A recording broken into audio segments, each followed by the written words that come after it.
Hi everybody, thanks so much for coming to this closing session of the inaugural ADFF Stir Mumbai. My name is Bakul Patki, I'm a curator, predominantly working in public arts. I've been absolutely blown away by the programme of films, exhibitions, talks, workshops, so I'm really honoured to have been asked to moderate this final session.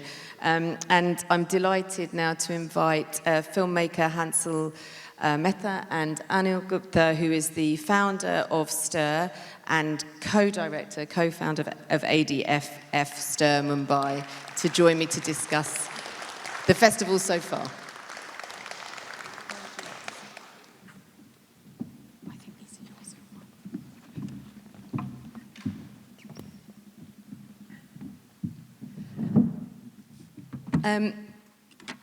So we're just going to start talking a little bit about the work and the theme of this conversation, and then I'll throw it out to questions to you all. As you know, this session is entitled Culture is Ordinary, and that is inspired by an essay by Raymond in which he sort of dismisses the notion that culture belongs only to the educated to elite and proposes that actually culture is within and for all of us. I just want to read a short quote from him that I think really captures this, where he's sort of perplexed by the idea that anyone might make, to quote, this extraordinary decision to call certain things culture and then separate them, as with a park wall, from ordinary people and ordinary work. At home, we met and made music, listened to it, recited and listened to poems, valued fine language. I know from the most ordinary experience that there is interest, that the interest is there, that the capacity is there. In my own work as a curator, I predominantly focus on public art now, and one of the reasons is that it is about accessibility and acknowledging that culture is there and within and for all of us. And I really I'm very focused on trying to remove walls, whether they be physical, perceived, financial, political. And I'm just really interested to start by kind of asking you both how that idea resonates within your own practices, whether that's through film, publishing, or now through festival making. Would you like to start, Hansal? When I read that excerpt from the essay, it got me thinking about, how we perceive and how we've been made to perceive culture.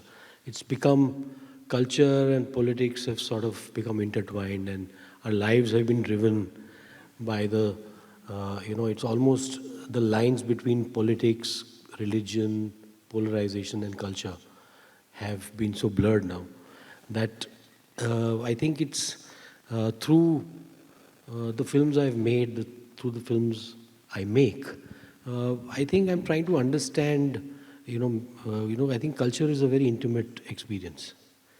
It is your inner world, your beliefs, your ideas, your comfort, your likes and dislikes, your taste in music. And I think through that inner world of ordinary people, of people who we call ordinary, we find a world that is less ordinary. Because culture, unfortunately, has become a very broad definition, something that is sort of, there's a high priest or a high priestess that defines culture. And I think we need to break that. Art, through my work, I try to break those barriers, try to make those lives that are perceived as ordinary as less ordinary, through their spaces, through their, through the work that they do, through who they are. I think culture is essential in understanding the world that we live in. And for me, culture is my characters. And through them, gaining a better understanding of the world that we live in. Yeah, I think that's really key actually, because it isn't just about accessibility, it's also about sharing everybody's stories. If art is anything, it's a window to the world and to life, and it's a way of helping people to see life in different ways and appreciate that. And if we choose to only pick certain stories or only write stories for certain audiences that we believe are somehow, well, to pervert the word cultured, then we are losing out on a huge swathe of experiences and stories that can really enrich us as well. And I know, talking of stories, obviously as a publisher and through the festival, that's absolutely what you're all about. If you could tell us a bit more maybe about how this feeds into what you try to do. Yeah, thank you, Bakul. No, I mean, adding to what Hansal said, I come from a school of thought where I think ordinary makes the culture. It's not the culture which is ordinary. The ordinary defines what the culture commentary is, or the cultural language is, or cultural context is.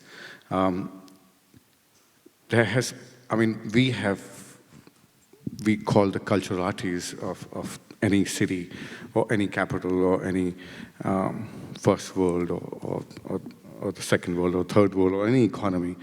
We've siloed this in our own minds. For me, that is hustling. When you say, when people turn around and say that there is an art being done in the four walls of a gallery or a museum, how much of that is talking to a larger audience rather than just people with a glass of wine in their hands and chin-chin? That is hustle. It has its own space. It has its own. It has its own value, but that doesn't define culture in my mind. Today, when we started our publication business, and when we started disseminating and collecting and assimilating and collecting information, we made sure that we don't talk about only celebrity homes. We don't talk about only high-end projects which have been done for that 0.01% population of any part of the world. We ensure that we talk about sustainable modern architecture on one side, or invite likes of Aravani Foundation to talk about their practice, or talk about Urban Art Festival. So it was a conscious a call which we took, that we don't want to be only talking to that small audience space which does not make a culture, or which does not define a cultural language or cultural commentary of a country. And therefore, when we started putting curatorial guidelines to this particular festival, we and the entire team of STIR and ADFF was quite heartened to see that we've got, we didn't care if there was Mumbai Gallery Weekend happening or a Geo Luxury Lifestyle Weekend happening in Geo. We were very happy that there were 40 students, 40 colleges send their students here. They are the one who are going to make tomorrow's built environment, and they're the one who defines culture today, or they're the one whose values matter, because we are already done, So people sitting here who's under 35 or 30 years of age are the cultural ambassador, not us. And that's the premise of showing and questioning and talking about what this festival is. If you look at the Lok program which we did, or the movies which we chose, they all question that. So we believe ordinary is culture, not the other way around. Yeah, and it has actually been really heartening to see so many young people here, and actually a really diverse group of people, but a lot of young people massively engaged, and I would say massively inspired, it feels. In terms of reach, I guess, Hansal, you work in one of the mediums that probably has the broadest potential reach, purely, working in cinema. And how do you feel that the medium defines how you choose your stories, how you tell your stories? Do you feel like it defines it for you, or it gives you a freedom, or does it create any kind of restrictions for you in terms of responsibility? Or You see, I am not a trained filmmaker. I've embraced films as a means of expression, and as a means of trying to communicate with the world. In whatever. So I believe every story has its audience, has people who embrace it, and it grows in small, bundles. It's that growth is it's like quantum growth. Slowly, slowly, that audience grows. So I have always tried to tell stories that do not necessarily find space in the popular discourse, in what they call popular culture, stories that are out of, sometimes, opposite of the political spectrum of the time, that are almost perceived as cinema of resistance. Yeah. So I try to tell those stories. I mean, it's not a very conscious decision. The story has to, the characters and their world has to appeal to me. Because it's finally a visual medium. So I look at the story, what does it do to me? What do those characters do to me? And how can I immerse my audience into the world of the character? I had made a film called Aligarh, which was in 2015. It was released in 2016. It was about a professor who was suspended from his college for his sexual orientation. So for me, it was not about the suspension. It was not about the injustice. The injustice was a part of the larger story.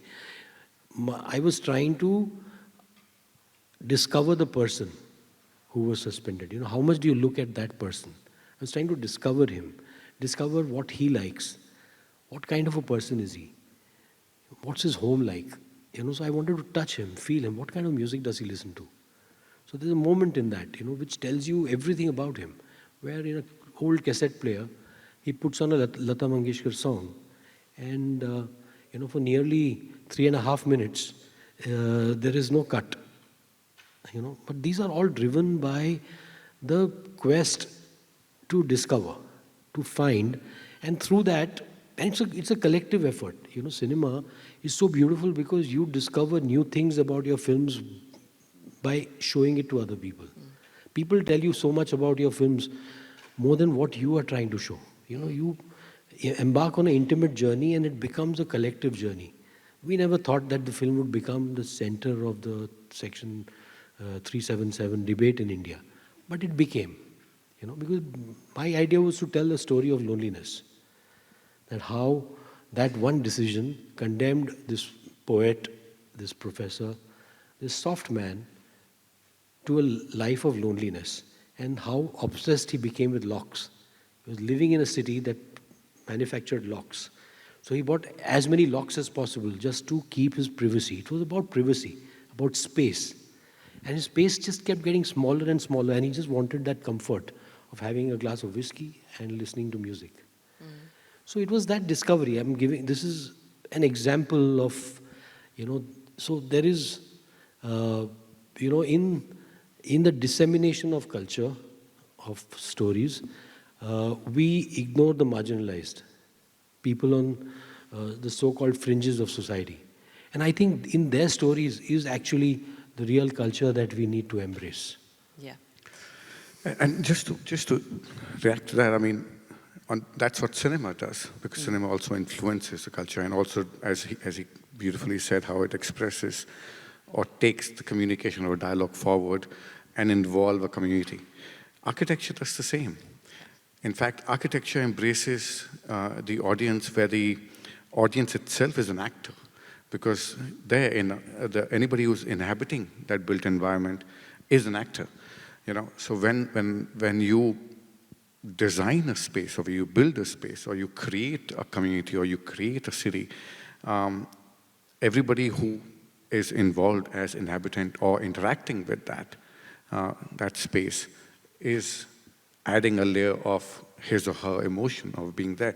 I mean, and that is where projects like Wali Kolewara or Sassoon Dog being completely turned around as an art city, and today the same fishermen are enjoying and waking up in the morning and seeing a beautiful wall painted by themselves, and then making, and coolies are making their own food, bringing the food culture back in these are the initiatives that architecture framework takes, or the design frameworks take, while he's doing this with the cinema.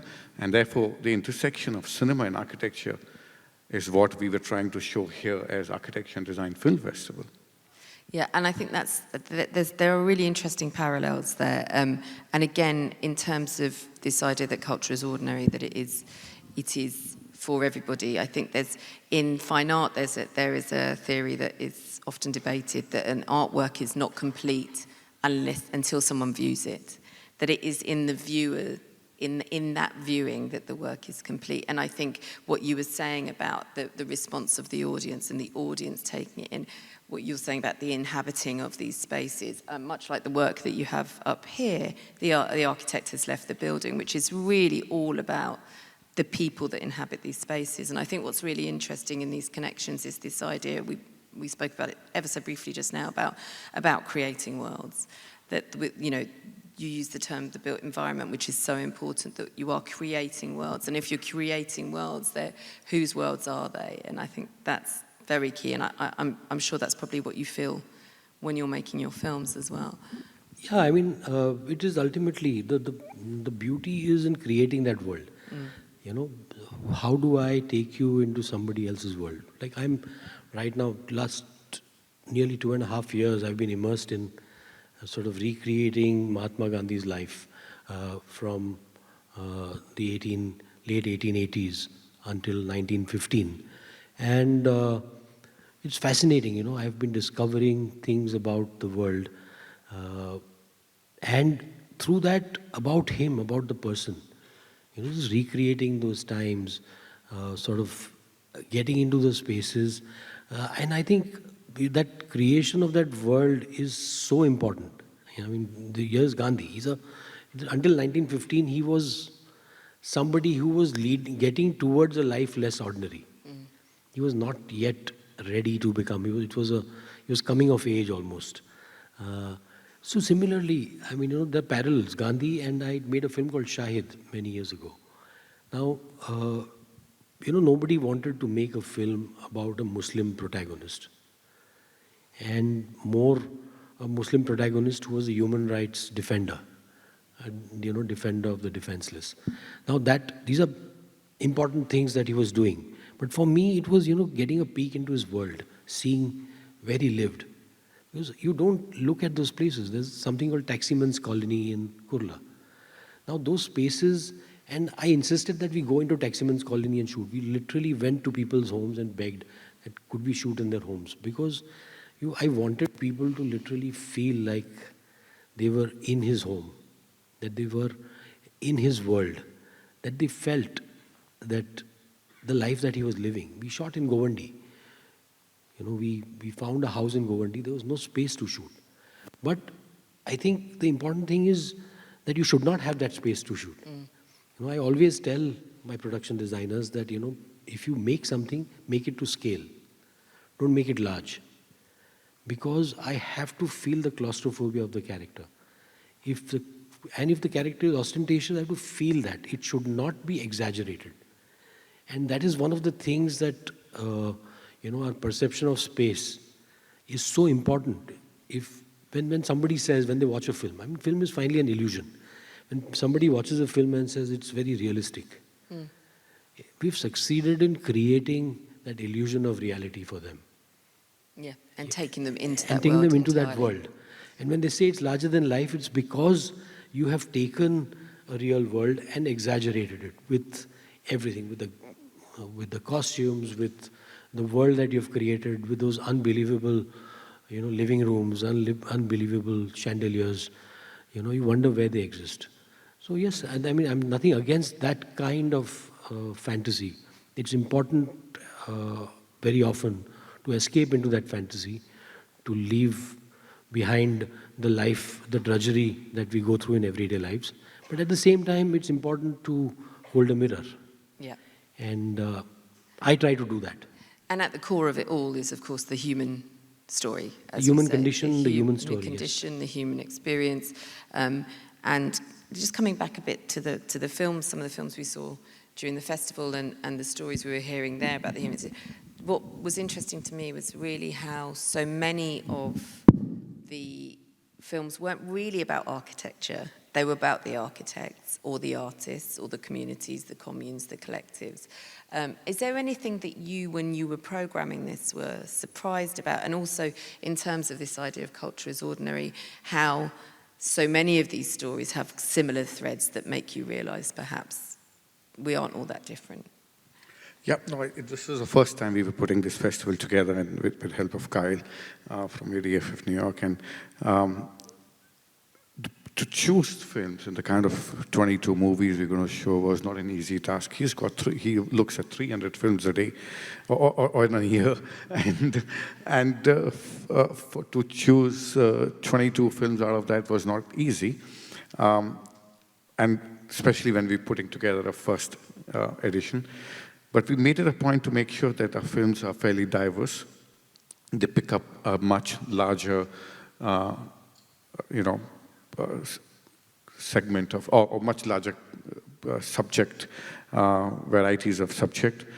We picked up inclusivity and diversity. We picked up gender biases. We picked up environment. We picked up the state of human as mental being, as today as a mental health issues. We picked up, and we picked up some of the masters' work, which people only knew on one side of who they were. Nobody knew. Till the time I watched that movie, I didn't know that the star architect Corbusier was obsessed with Eileen Gray's home, or we didn't know that what people thought about Mies van Roo and where he is today. And what people think of him today. And at the same time, it brought tears to audience here. There were 600 people watching Mr. B.V. Doshi's film, and I could see a film of tears in their eyes. And so did my architect. So we picked up, the cross-section was carefully chosen, and we were also experimenting with some of our choices. But yeah, diversity, inclusivity was one of the key things, and it was not easy to put these 22 movies together out of the plethora of choices we had. And then how to layer it up, because we also knew that if we only do films screening, for the first time in the country where architecture and design has never been put on a platform as a dialogue or a discourse. I mean, there we talk about culture as ordinary. Till today, anything which happens in the space of architecture and design in India is very industry-led, is very elitist-led. There are trade fairs where expensive furniture is being sold, or expensive lights being sold, or art being sold. And most of the initiatives are those initiatives which are leading, which are for the economy, which is that 2% of rich economy which we have. And though it's a growing economy, it's a good sign for all of us. The many furniture designers and furniture manufacturers are doing good business in the country today. But it's just that today. And when I speak to some of my friends who are sitting in the audience, and they say, listen, there's not a single platform like we have Biennales in Kochis, or we have film festivals from Dharamshala to Mumbai. Can architecture and design become, and can we create a platform where architects and designers can actually get an opportunity to express their own creativity, question, and engage in a format of this nature where there could be sincere, discourse is being discussed. Yeah, and it does feel like there's been so much about that. It's really been not about the material objects, about the materials themselves. It's been really a very kind of, as you say, sincere, profound conversations about how we're all impacted by. It was not about the concrete or the glass or the ceramic or a bathroom or a chair you sit on. That's something which we're very, very, very cautious about.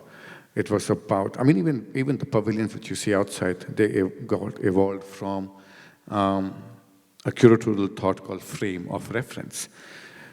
Cinema always has a frame of reference, and the writers and directors and producers like him create a reference point, And so does architects who are sitting in the lobby, in the audience, create a reference point.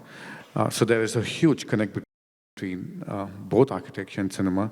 And then we invited a few architects to take this frame of reference and twist it on its own axis, and create your own narrative. And that's what you see outside. Everybody has experimented with their own frame of reference. And that's how even the conversation program was woven in, where we invited professionals to respond to most of the movies which we talked about. It was not about that we invite an architect or designer and he just goes stomped on about his own work. We made sure that nobody's talking about the work they are doing. We make sure that they talk about the work we need to discuss or question and think about what we are today and what we need to be tomorrow for the generation is going to build for tomorrow. Yeah, I think, and also having this strand of log, you know, being people, being conversation, that's been really key, and having the spaces that people can sort of, again, inhabit, be inside and outside, and really kind of navigate together, and those rhythms and everything it's been really a joy to watch and to participate in those conversations. Talking of conversations, I think I'm going to probably throw this out to questions now, if anyone has any, or any feedback about their experiences over the past few days, just independently or with this idea of culture is ordinary in mind. Sorry, it's quite hard to see with the lights here.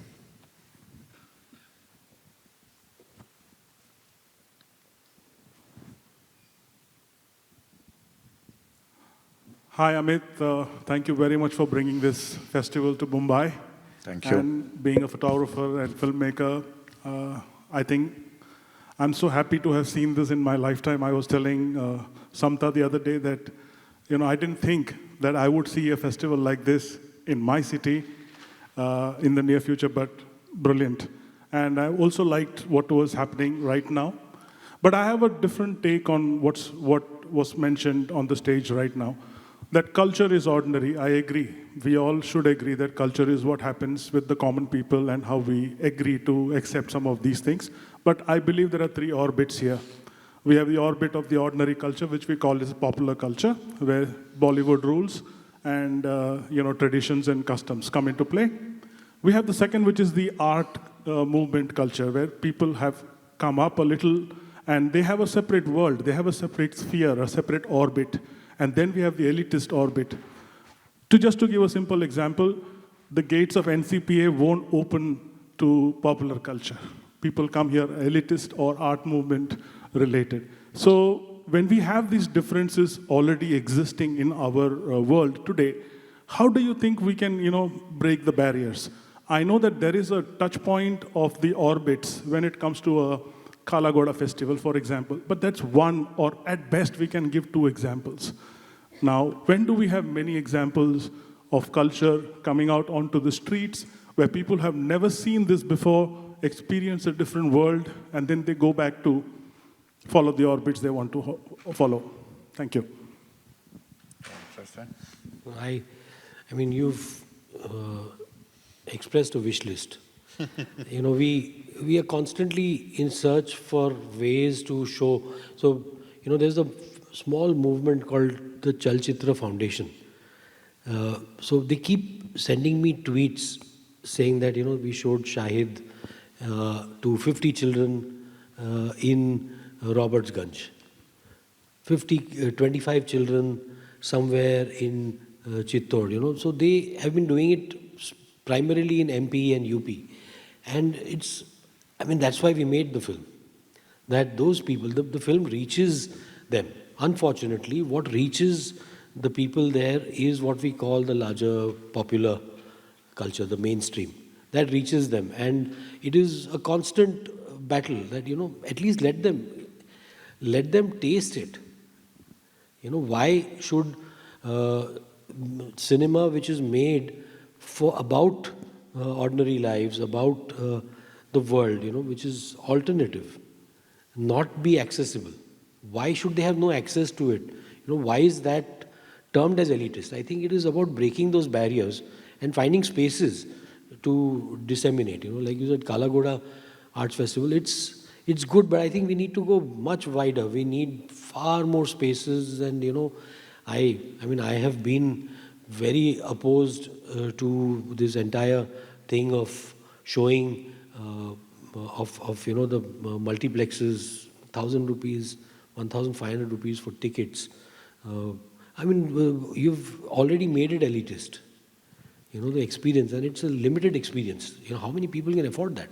I want to add something to, as I was saying earlier, I have read the 4 Vedas, and for the longest time I wouldn't talk about it because it would be considered crazy to have so much knowledge. So you are not the first person who's suffering from this. If you read the 4 Vedas and you read the Arthashastra and you read Charak Samhita, clearly at every point, every intellectual person says that he tries to do that. And every rishi tells him that it's not about just earth. Culture and happiness is like light. That's why you have Saraswati in the top. You have the guy who invented the fan at the top. After that, you'll have Lakshmi and Vishnu. They'll be the guys who will make money out of the fan. So the person who invented the fan will pass away, and then for 500 years, everyone will just keep selling a fan, and that will be like 30% of the people. And then the remaining 70% of the people will just buy that fan and use it. And repeatedly, that is how the whole universe works. You'll have a galaxy that has light, you'll have a sun that has light, and then there'll be darkness. And there's no solution to this, it's just cyclical. So that's a whole lot of hours of my reading for you in a nutshell. Thank you. I just want to also go back to Sebastian. Sebastian, when you talk, I think it's also time that we start defining what elite is. Is elite is the guy who's got a fat bank balance and lives in Nepean Sea Road? Or is elite is a well-educated author who could be writing a very, very strong narrative which will touch a much larger audience? Or is elite is a doctor sitting in a rural environment and servicing or serving people who may not have money to come to a 5-star medical facility? This definition of elite needs to be broken down, because elite is no more a fat bank balance person. I've seen enough and more rich people who still love to have a dokla in the morning and not come for a breakfast in Oberoi. So it is and therefore, and the way the new generation is coming up and the way technology is tweaking their minds. Today, a 12-year-old kid has traveled the world more than you would have in your lifetime through the help of that mouse or now just scroll.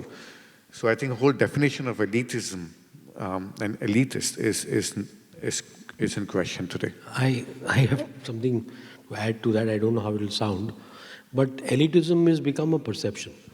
So for a whole section that felt marginalized at one point, the right wing, an educated person is elitist. Somebody who has a strong opinion about things that is different from the majoritarian opinion is elitist. These are labels, and it keeps changing with time.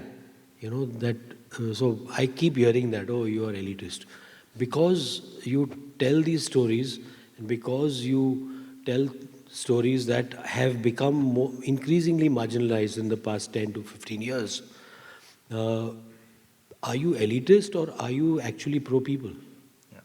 Yeah. So it's very, very political, actually. The entire definition has become, our world has become increasingly politicized, and we refuse to accept it. We refuse to talk about it because we are afraid. And that has led to this,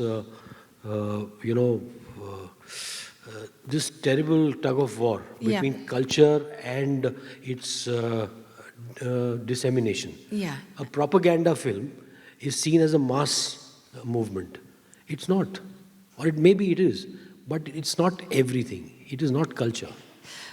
Also, I know I'm really here to moderate rather than give my opinion too much, but I would be very wary of falling into the trap of inevitability from what you said there. Because I think actually things can change and they do change. And I know it's very difficult when you're talking in the scale of the numbers of a country like India, but I think that also creates opportunities. And I think even by defining, we have to acknowledge the status quo, but we don't have to accept the status quo. And that doesn't mean we have to be violent or cause carnage. But I think that we all have to work individually to make those changes and not be overwhelmed by scale. And I would say probably the project that I've worked on that most relates to this idea of culture being ordinary, and by the way, ordinary not meaning that it can't be incredibly special or moving or profound, but that it isn't extraordinary of every single person, and it is therefore is a project called The Gallery, and The Gallery is effectively a gallery without walls, and we present art each season. The subject is something that really relates to society at the time, or that is a debate in society, whether that's straight white male or where are you really from, or a real woman, which are really, conversations that are happening everywhere in terms of gender identity, etc. And we place that art on advertising spaces. We take advertising spaces, and we do that not by buying them because we can't afford to, but we work with those advertising companies, and it means that across the UK we have 4,000 or 5,000 sites for a month at a time every year, and that is placing work in people's pathways. There's no money that they have to pay, but we make sure as well that we have established artists showing work, but we also make sure it's an open call. So anyone who's over the age of 18 can present art, and we treat every single entry, which is, I know, the same actually, there was the same premise for this festival, that you have an open call element and you really treat every single entry with the same amount of respect, and do your best to not presume, to not accept the inevitable, and really just keep working at it, if that's a change you want to see. So sorry, I know I've slightly shifted from my role as moderator there, but I think that's for me, it's an important point. Any other questions or comments at all? No? Would you like any final things you'd like to say, or can I hand over to you now? Yeah, I would like to thank you. Thank you for being here. I know it's a Sunday Sunday evening for all of you. But we've had a very, very successful festival, very proud of what we put together. I'm going to now request Kyle to come on the stage and just say a few words as the closing remarks of what the festival is all about for him. Well, we'll do this briefly and quickly, but first of all, thanks for the great conversation. And it really goes along with, it's okay. No, I'll stand up. It's good. It's better. We're all at the end of the day, we'll keep it brief. But it really talks about, I think the festival, what's really important that we're trying to do is raise our kind of thinking about design, because everything we do and see is designed. We live in a world that 100% of everything, our films, our clothing, our shoes, everything is designed, and the design directs everything.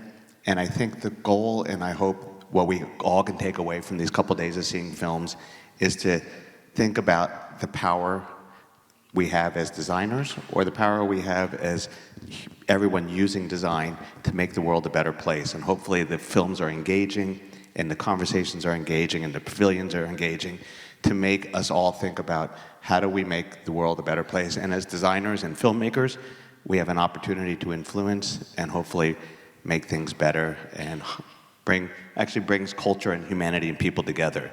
And architecture is powerful, and let's use it. Let's use the festival as that power. And it's really great to be here in Mumbai, and thank the whole community. And doing this with Amit, actually, we've had a lot of fun.